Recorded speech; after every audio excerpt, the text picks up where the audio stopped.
Salut tout le monde, c'est Candy75 et on se retrouve pour une nouvelle leçon de coréen.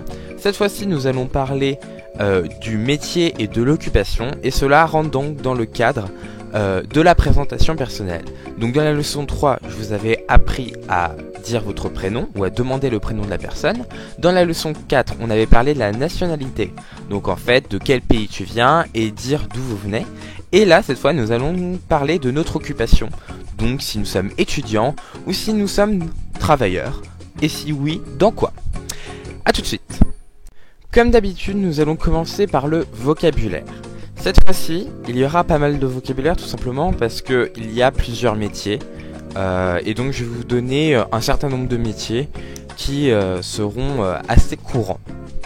Donc commençons tout d'abord par le mot métier ou occupation, qui se dit chigop. Chigop. N'oubliez pas, essayez de répéter après moi. Chigop. Policier, kyongchal. Kyongchal. Professeur, 선생님. 선생님. Étudiant, 학생. 학생. Chanteur, 가수. 가수. Et enfin, pour terminer cette première page, médecin. 의사. 의사. Vous pouvez voir que j'ai marqué œil. Ça se dit réellement œil comme un œil. Et pas et comme certaines personnes pourront vous le dire des fois. On peut faire facilement la confusion, mais ça se dit œil. Un employé d'entreprise se dit 회사원. 회사원. 회사원.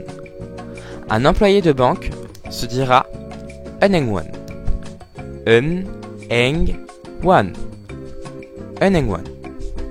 Une infirmière, 간호사. 간호사. 간호사. Une secrétaire, 비서. 비서. Un journaliste, 기자. 기자. Et un avocat, 변호사. 변호사. On a terminé avec la liste des occupations, mais je vous ai rapporté et rajouté un dernier petit mot qui est donc tout simplement pour vous ajouter un petit peu de vocabulaire autre que du simple métier. Donc, 그럼. 그럼. 그럼. Passons maintenant aux questions. Vous pouvez voir que j'ai choisi deux questions qui sont quel est ton métier et es-tu un certain métier. Donc vous remarquez aussi qu'il y a plusieurs formes et comme d'habitude en coréen il n'y a pas de conjugaison mais il y a plusieurs niveaux de langue et si vous avez vu mes précédentes leçons vous avez pu remarquer que j'ai toujours mis différents niveaux de langue. Donc cette fois-ci j'ai essayé d'organiser un minimum. Donc en fait les phrases les plus hautes sont les plus honorifiques et les phrases qui sont les plus basses sont sont moins honorifiques ou pas du tout d'ailleurs. Donc, la plus honorifique pour dire quel est ton métier est 무슨 직업을 합니까? 무슨 직업을 합니까?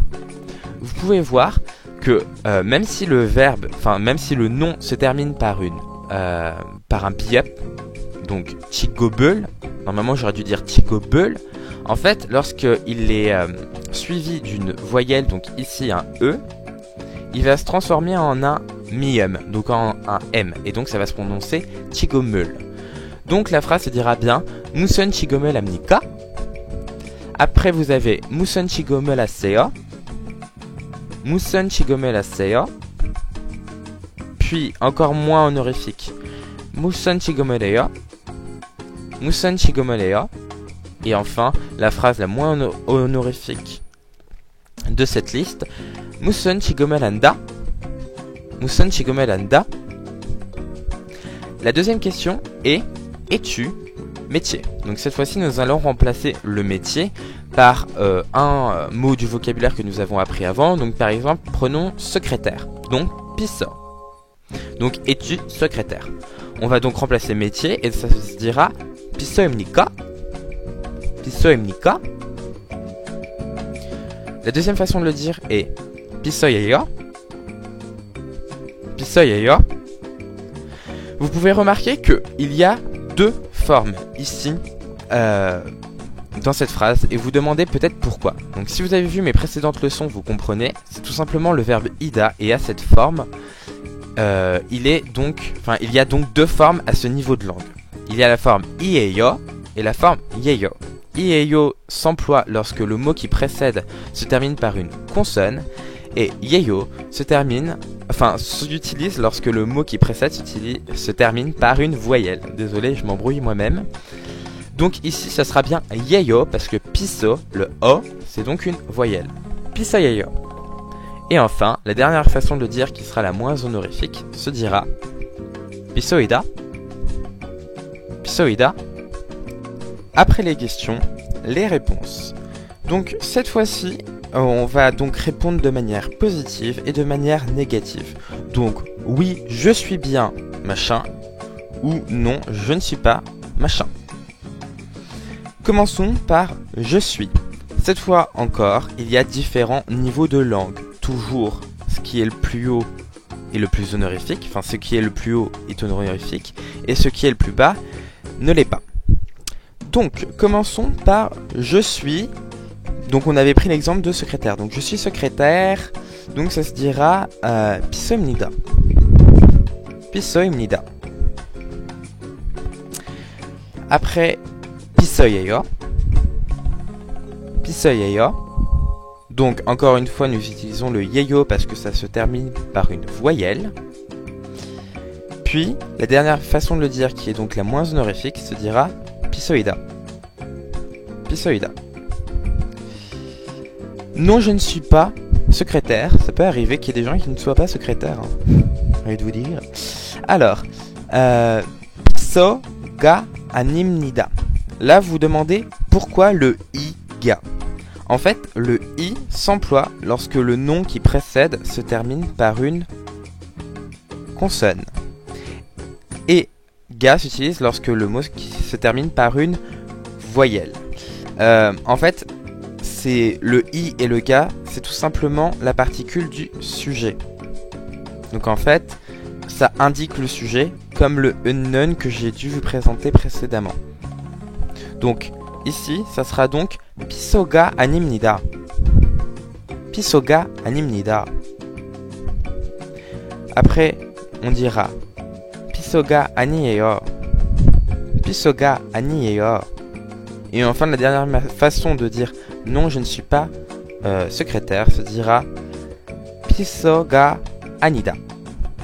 Pisoga anida. Terminons par l'exemple. Donc en fait, je vais vous demander de faire différentes choses selon votre niveau. Si vous savez lire le Hangul, je vais vous demander de lire ce dialogue sans la romanisation à droite. Donc tout simplement pour vous habituer à lire le Hangul, qui est donc l'alphabet coréen pour ceux qui ne le savent pas.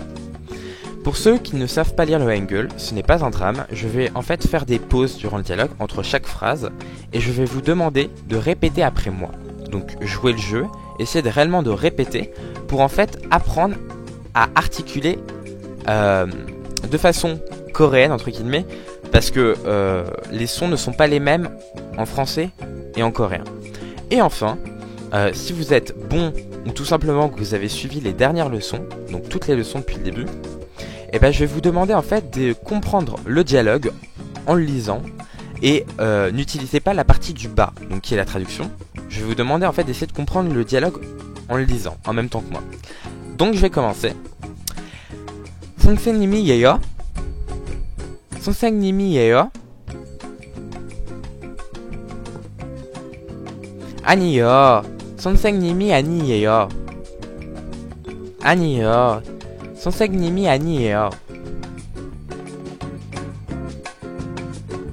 그럼 학생이에요? 그럼 학생이에요? 네, 학생이에요. 네, 학생이에요. Donc la traduction est très simple. Donc vous allez me dire dialogue à la con. Oui, mais en même temps, pour apprendre, c'est toujours ce qui est le plus facile. Donc, vous êtes professeur? Non, je ne suis pas professeur. Donc vous êtes étudiant? Oui, je suis étudiant. Cette leçon est maintenant terminée. Si tu as aimé cette leçon, tu peux laisser un j'aime. Si tu ne t'es toujours pas abonné à la chaîne et que tu veux avoir toutes mes nouvelles leçons, tu peux cliquer sur le logo. Enfin, tu peux partager cette vidéo, la faire connaître sur les réseaux sociaux, ça me fera toujours plaisir. Enfin, si tu n'as pas vu encore les dernières leçons, tu peux cliquer sur chacune des leçons à l'écran pour en fait t'y rendre directement. La première leçon, donc la numéro 1, c'est tout simplement pour dire bonjour. La deuxième, c'est pour dire merci. La troisième, en fait, c'est pour se présenter, dire son prénom. Et la quatrième, en fait, c'est tout ce qui concerne la nationalité, le pays, demander l'origine de quelqu'un. En attendant, je te dis à la prochaine leçon, qui sera sans doute sur les particules. Et puis, je vous dis, annyeong gikaseyo. Bye.